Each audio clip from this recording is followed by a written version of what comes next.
Hi, I'm Kathy Holloway Hill, and we are here in my hometown of Louisville, Kentucky at Doss High School, where we're going to be talking to Mr. Derek Anderson Sr. And he has a magnificent career.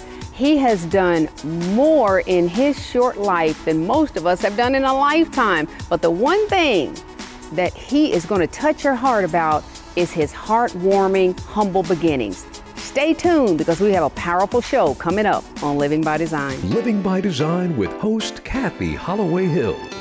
Kathy is a strong, powerful voice. She entertains, informs, and inspires her audiences everywhere she goes.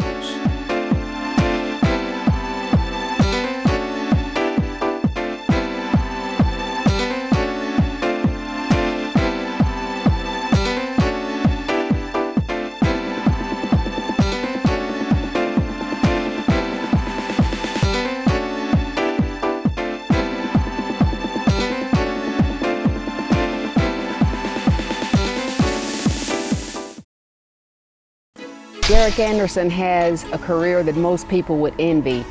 He's a retired NBA player, a gold medalist winner. He's an author, a philanthropist, an entrepreneur.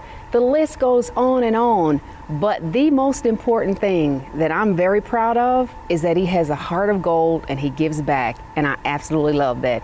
Derek Anderson, welcome to Living by Design. Thank you for having me. I'm so glad to have you. You are just a magnificent individual. Thank you. With everything you've accomplished, some people would say, oh, he's arrogant and all of these things, but you are so not that at all. I've been humbled at an early age, so there's no sense in me going backwards. I try to move forward in life and understand that being respectful and being humble to people is more important than anything I could ever do. That's a great lesson to learn. Yes. And unfortunately, a lot of people learn it late in life or never. So it's really good that you learned it early. So let's talk about the early days. Native Louisvillian, yes. Yay, so am I, so am I. Yes. And I'm really excited that we're actually here at Doss High School. This is the high school that you attended. Yep, this is it. That's why they bust us out here, and it was hard because I was so far away from the neighborhood. And yeah.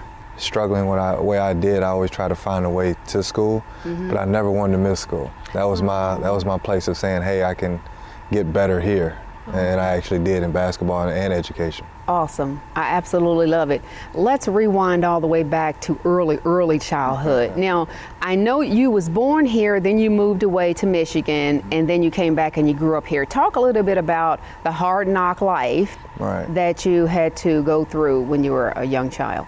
Well, I think everybody has that growing up problem, when you go through struggles. It was the 80s, crimes, drugs, everything came around. So that's still here today. Right. It was new then, so no one knew how to handle it. My parents were really struggled in how to handle it. And what happened was they both left it when I was 10. They both tried to find their own life, trying to find their own way. And I was abandoned in an empty apartment. Were you an only child? I had an older brother, but he had ran away from home a year before. He was tired of it. It was just a lot of drama. So once he left, it was like, okay, now what do I do? And for me, it was basically saying my next step has to be survive.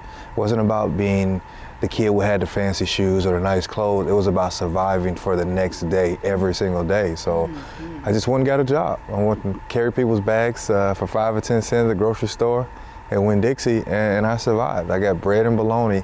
I ate that day in and day out for years, just so I could survive. Fried bologna or I'm just kidding. Whatever I could do. Yeah, we didn't have electricity, so I was eating regular bologna at the time. But I picked up on how to fry bologna. But but it was trying time, especially at that age. You couldn't understand why you were dealt such a bad hand at such an early age. Right. And I didn't ask for this, but I had to deal with it. And for me, it was like I want more.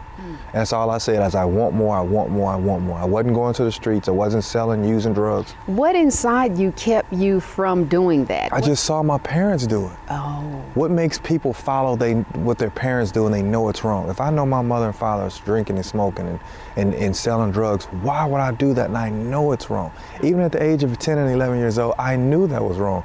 I said, I'm not gonna mess my life up because that's what happened to them. These kids nowadays say, okay, my parents are messed up and this is what they did, and then they do it. And they wonder why they're messed up. to me, I don't need to be a graduate of college to figure out what's right and wrong. No matter how much money you have to know that right and wrong is the difference in your survival. And that's all I cared about was surviving. I said, if I worked hard and I made $3 at the age of 11, imagine how much money I can make at 12, 13, 14, and 15.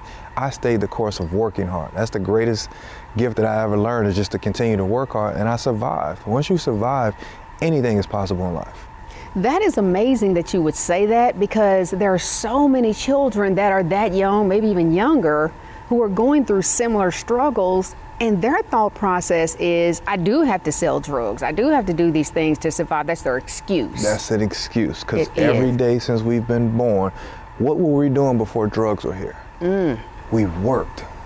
That is the oldest and the most positive way that you can look at life. When people were even a cavemen, they didn't have drugs, they worked, they used their hands. Right. People in Egypt, people in Europe, people all over the world, they use their hands to work. Right. These kids make excuses, and then they wonder why they're in jail, they're in the system, they're getting stereotyped. It's because we allow ourselves to think like that. And for me was to show these kids that if you just work hard, instead of you doing a 20-year bid, now do 20 years at McDonald's and own your own company at 20 years. Right. There's a difference in what we prepare ourselves, and a lot of parents just don't care. And you can't blame your parents, because if I did something wrong, my parents didn't go to jail, I went to jail. So for me, it was making sure that I made decisions for my life. So I didn't care what my parents did, I cared about what I did, and you see the success comes out of how hard you work. That's right. Did you have any role models or anyone that you looked up to that inspired you at such a young age? Because, I mean, that's very insightful and mature to even think that way. To me, at that age, it didn't seem maturity. It just seemed like the right thing to do. Just came natural. Well, I think it's just right and wrong. Like I said, to me, it's like you have two types of people. You have good people and you have bad people. Everyone has a focus on which way you want to go. Because I don't believe in racism. There are black people that don't like black people. That's not racism. That's mean people. Those are bad people. And there are white people who don't like black people. There's just mean people. But when you look at the scheme of things, there's good people and bad people. Because there's some white people that like blacks. There's some blacks that like blacks. So I don't look at those words. I look at them as good people and bad people. I look at life as good, as right and wrong. If I know what's right, do it. It might take longer, but I do that and I feel more comfortable. I sleep better, I think better, everything happens when I do that. So for me, I just think no matter what age you are, you know right from wrong when you get to a certain point. When you turn 7 years old, what you've been taught will come back out. Because I was taught to say yes sir and yes ma'am, so when I turned 10, 11, I did know to say that to people to get help. And my biggest mentor was my Uncle George. I had school teachers, coaches, everybody helped me. But my Uncle George said, I'm gonna teach you how to be a man first. And it takes a man usually to raise a man, because he's been taught, okay, just keep your chest up, keep your brain open, keep your mind working, and not just focus on what you look like, focus on how you act. And so for me, my Uncle George was the mentor that I've always wanted. So he's the man I call father, and he did things different than what I did, but he always taught me to say, well, if you want to become better, you have to act this way, and I stuck to those goals. That is absolutely an amazing story, an incredible story for such a young person at a young age. And we're going to take a quick break, and as you can see, there is so much to this young man. He is so deep. We have a lot more coming up, so don't go away. We'll be right back on Living by Design. Coming up on Living by Design. I didn't think about professional MBA career until my senior year in college. Is that right? All I cared about was surviving again. I said, I have to get a degree, I have to get a job. I had a son. I said, I have these things in my priority. You want mouth-watering chicken with an original Cajun recipe? Hand-battered chicken that is always fresh and full of flavorful Cajun goodness? Well, there's only one place to go. Crispy Crunchy Chicken. Every single piece is flavor injected with our unique Cajun marinade that is sure to be a crowd favorite. There's a Crispy Crunchy Chicken cooking near you. Do your taste buds a favor and head to crispycrunchy.com to find a location near you. It's crispy with a K. It's crunchy with a K. No matter how you spell it, Crispy Crunchy is your new favorite for chicken. Crispy Crunchy Chicken, your new address for chicken. We have a lot going on as we close out the first month of 2017. Empower West Louisville will kick things off with a citywide book read of Dr. Carol Anderson's book, White Rage, The Unspoken Truth of Our Racial Divide. Come meet and hear Dr. Anderson speak about this book, which highlights African-American resilience. February 2nd, 7 p.m. at the Crescent Hill Baptist Church located at 2800 Frankfort Avenue. For more information and to register, find us on Eventbrite. Kathy Holloway Hill, founder and CEO of C. Holloway Hill Enterprises, is committed to providing her clients with the highest level of excellence with a special emphasis on employee branding. The greatest asset organizations possess are their people, and C. Holloway Hill Enterprises teaches you how to maximize their potential, which leads to reduced turnover, improve morale, and increase profits. Their youth programs will transform our young people into future leaders. Their services can be customized to meet your specific needs. So, if you're ready to receive results-oriented services, then let's get growing with C. Holloway Hill Enterprises today. Visit their website at www.chollowayhill.com or call 502-387-7701. Welcome back to Living by Design. We're here with Derek Anderson, and he is an absolute magnificent individual, as you heard in our first segment, and we're just going to continue the discussion. Now, Derek, I know you had a very difficult, hard knock life, but you had a magnificent mindset about it. Goal-oriented, all the right things, all the right thoughts. The self-talk was right there because, you know, self-talk can get us in trouble. Oh, I ain't this, I ain't that. I need to get out here and do. So what really caused you to pull the passion out of what you wanted to do with your life?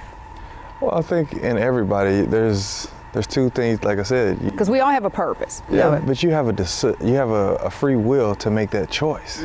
Yeah. Like I could make a choice right now to do something wrong. That's right. But I've created good habits, and those habits are always trying to do what's right. That's big. That's because huge. We're all about that on Living by Design. Goals, habits, behavior, Yes. thoughts, self-talk. So that's awesome. And that's what makes you become who you are. That's right. So you attended Dawes High School. Is that when you decided that, oh, I think I want to have a professional MBA career? I didn't think about professional MBA career until my senior year in college. Is that right? All I cared about was surviving again. I said, I have to get a degree. I have to get a job. I had a son. I said, I have these things in my priority. Get a job, well, get my education, get a job, and take care of my family. Wow. It wasn't in that order, but those are my three things. I said, I have to get these done. Basketball was just a blessing from me working hard. Yes. That's all that was. It wasn't my mindset like these kids today. I got to go to the NBA, and then they worry. Then after they're done with the NBA, because I told them the NBA is just a job. It's not a career. A career means your lifelong success is going to be continued no matter what you do in life. Did you hear that? So to me, it was more or less to say, you know what, I have to get these things done, and whatever comes with that is a blessing. Everything else after I do the right things, I will accept whatever comes with that. And I felt like I did the right things. I never drank, never smoked, never stole anything. You know, I wasn't breaking the law, doing anything stupid. I said, I'm just gonna work hard and see what happens. And if I continue to work hard, it always came back to me twofold. And that just made me believe that, you know what, this is the life that I've been given and I have to deal with. I didn't want to be born into this type of lifestyle, but I was born this way to do something with it. I'm not singled out. I'm not saying, okay, I'm better than anybody. All I said was, I was given this life and let me enjoy it. These kids want to say, well, I'm having problems. Well, you can change that with your mind, not with your income, because your income doesn't justify who you are as a person. It just justifies who you're going to be as your character. So to me, it was like, let me have fun, let me smile, let me enjoy life, and move on. Man, you are just amazing. I have to ask, where are your parents? I mean, because they have to be so magnificently proud of you. Well, what's funny is I went looking for them 24 years after I haven't seen my parents. I went looking for them. I haven't seen neither one of them in 24 years. So I went and saw my father. He and I spoke. I didn't question him because, of course, I just, you know, he told me he was going through things and I didn't know. And I had a dinner with him, took him to my birthday event, bought him some clothes in my shoe store, and 10 months later, he died of cancer. Oh, wow. But I was able to forgive him because I went and found him. I didn't have anger and bitterness. Right. I just wanted to figure out what was up, try to figure out what he had going on, and maybe I could help. But all the money in the world can't save you when God has your time called. That's right. So he passed away. And all the money in the world can't save you if you don't want to be saved. Yeah, very true. And after I found my father, I went and found my mother. She had been drinking a lot, and took her to rehab, got her cleaned up. And 4 years later, we had Christmas dinner for the first time in 28 years. She cooked, we had conversation, and she's the reason why I wrote my book. When I found her, I said, I gotta let people know that I let all this anger go, And I wrote this book to let people know this is what I've gone through, but here's why I've come to. Yeah. You know, I've been able to forgive, I've been able to love and forgive, and that's all life is about. Absolutely. You still keep in touch with? Yes. We had Mother's Day for the first time last year. Great. So it's a progress of growing, but I didn't give up on her because she didn't give up on herself. And you helped her, actually. The son helped the mother.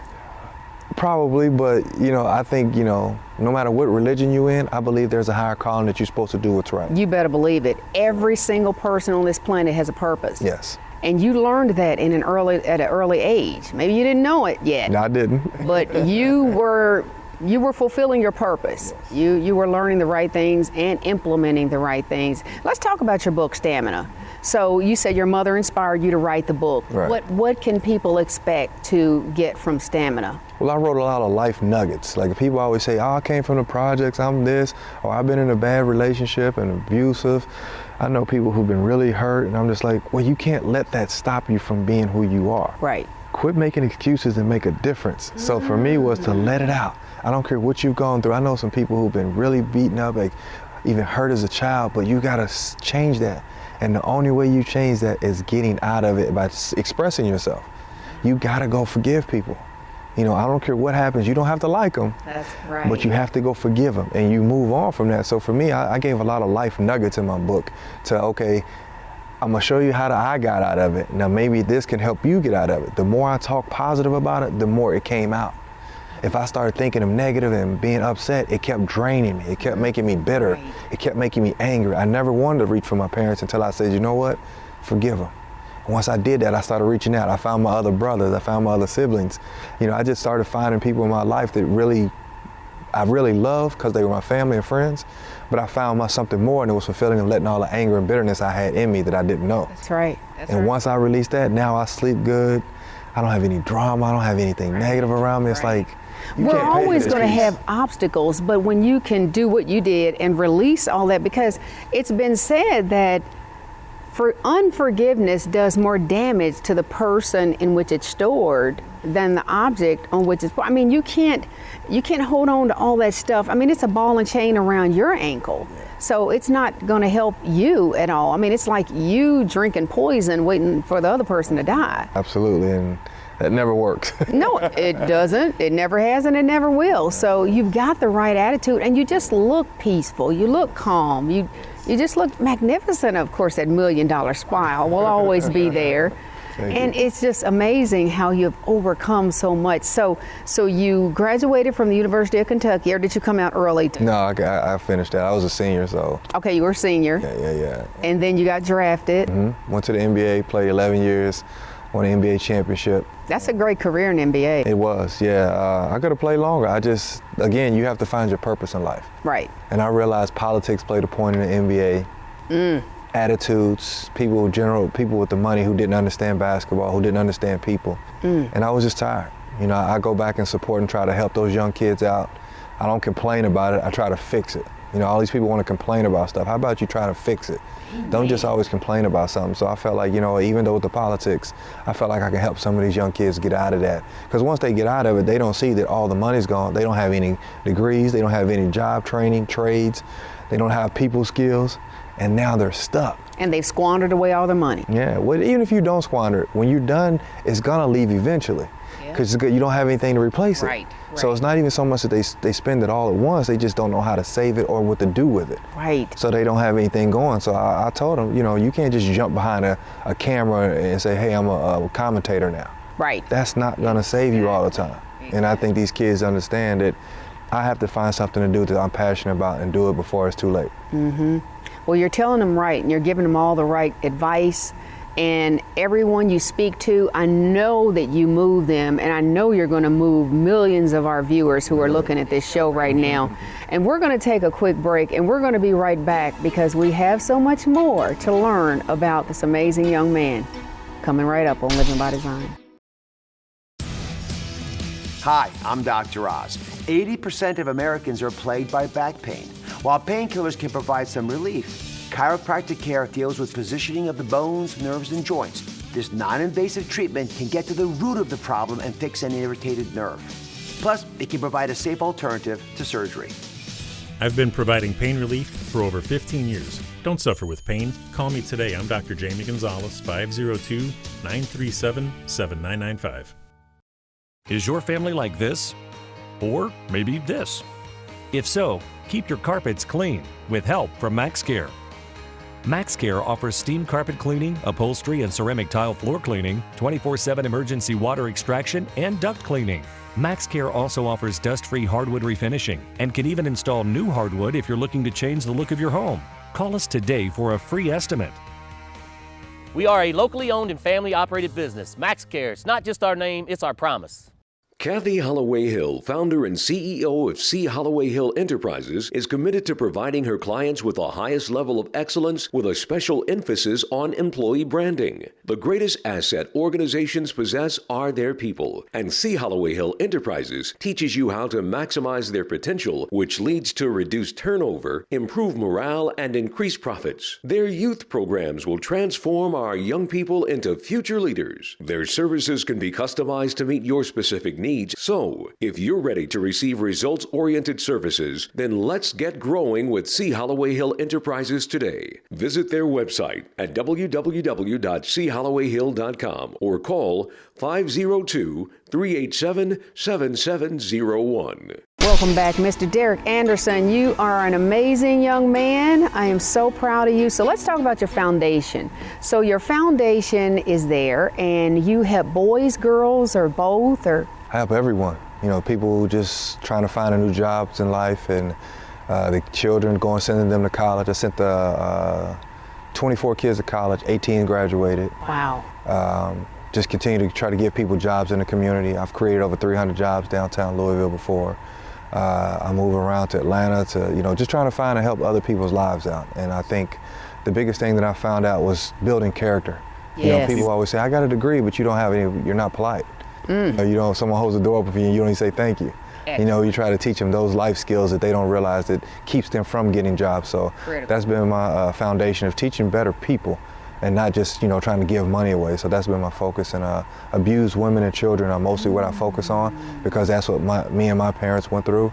And I think that was something I wanted to change because I'm able to feed thousands of people. So imagine if someone else was able to save one person, how we could help. So that's been my main focus. Now, someone wants to get in touch with you or find out more about your foundation. What is the website? And we're going to put that up on our screen. So what is the? It's the Derek Anderson Foundation, and you can go to DerekAndersonWorks.com and it's a lot. I have a lot going on, but I'm always involved, and I don't just solicit money. So people are like, we'll send you money. I don't want the money. I want your time. I want your effort. If you want to give me money, do it when we're doing something and giving back to people. Don't just send money to my foundation and we're sitting here on money doing nothing with it. Let's be effective what we're doing, and that's what I've always wanted to do. Awesome, because we both know that when you're living your purpose, the right resources, the right people, everything you need to fulfill your purpose and carry out God's plan, it's going to come to you. It will always come. It will always come to you. Now, I gotta ask you a couple of questions, Derek, and these are life questions. Just, don't even think about it. Just first thing that comes to your mind. What do you feel like is your greatest accomplishment? Raising my children. Love that. They become better people than they become successful. I don't want my kids to be famous. I want them to be effective and good people. Oh, I like that. Don't want them to be famous. You want them to be super. That's good stuff right there. I will never allow my children to know a rap verse before they know a Bible verse either. You get out of here. That's what I'm talking about. Teaching them life skills has been my greatest gift. What's your biggest regret? I don't have a regret. I don't have anything because I realize if I made it this far, God bless me. He forgive me like I've forgiven my parents or forgiven anyone who's done something to me. So I don't have regrets. Wow, I absolutely love that. Oh my goodness. How many people can say that? Everybody should say it. If you're still alive. That's true. That means you can make another, you can fix whatever you had problems wrong earlier. So I think if you're alive, you shouldn't have regrets. You should move on from them. Don't let them take you away. When your time comes and you're gone, what do you want people to know and remember about Derek Anderson Sr.?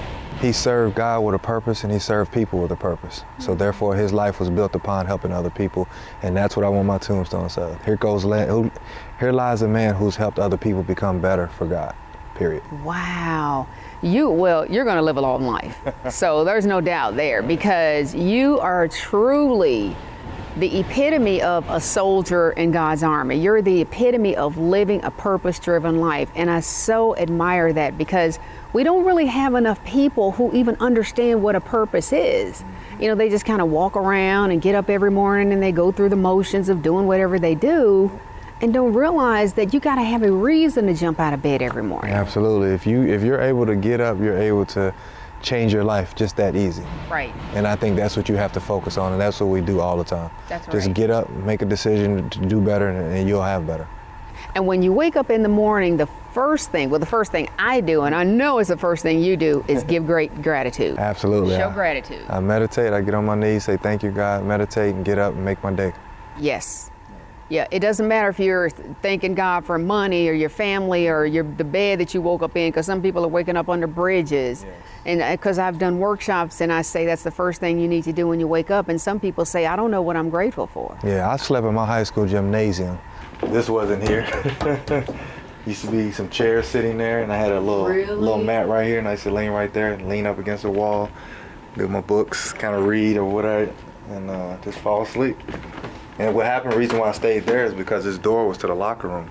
So when I heard that door open, I would run downstairs to the locker room, so they thought I was already here. And to wake up that next day starving, but I was still able to play basketball, that was a gift of saying, you know what, I was able to wake up and change that day. So to me, it was like, you know what, it's time for me to move on. If you can alter your mind, you can alter your future, and I believe that. That's powerful right there. If you can alter your mind, you can alter your future. Absolutely. If you can alter your thoughts, control your self-talk, you can alter your life. Absolutely, 100%. Anyone can be successful. So many people have that victim mindset, that victim mentality. They just want to stay bitter. They don't want to be better. Yes. They want to stay in that place of pity city. They just want to unpack their bags and live there. Yeah, we can't have that. We can't. That's what's wrong with society. We tend to make excuses for everything. Yes. But champions don't make excuses, we make history, and we have to start thinking like champions. You have to start putting yourself around people that want to win. You keep saying, well, I was born into this and I'm living in poverty, but you don't have to stay there. You know, let's get our mindsets out of that. We grew up in, our grandfathers grew up in slavery, but they made it. You can't tell me it's worse than that. They weren't about getting shot by a police officer, but you don't have to be in that situation. You walk away. We were being, victimized for years. We never stopped believing in God. We're the only race that's been burned, hung, enslaved, but we never gave up on God. And I think these kids are trying to give up. Because we were singing those old spirituals as we was getting hung. Right. Yeah, that's right. Yes, we didn't, and we can't give up now. We can't just look at society and say this is why. Social media has been the death of a lot of kids, and I think we have to control that. And I wrote a movie about it, which I'll show it to you soon, but it's about just changing our culture through social media. Yes. Freedom of speech is not to dog other people, it's to get rights. That's right. Let's motivate ourselves and do better. Love it. I love it. Derek, thank you so much. You are just, I don't even have words to describe you. You are one in a million. That's a lot more of us. I've met some, but you're pretty much there at the top. Well, thank you. I'm really, really excited about this episode, and I'm going to leave you with Mr. Derek Anderson's quote. Champions don't make excuses, they make history. Do you want to make history? We thank you for joining us on this episode of Living by Design, and we will see you same time next week.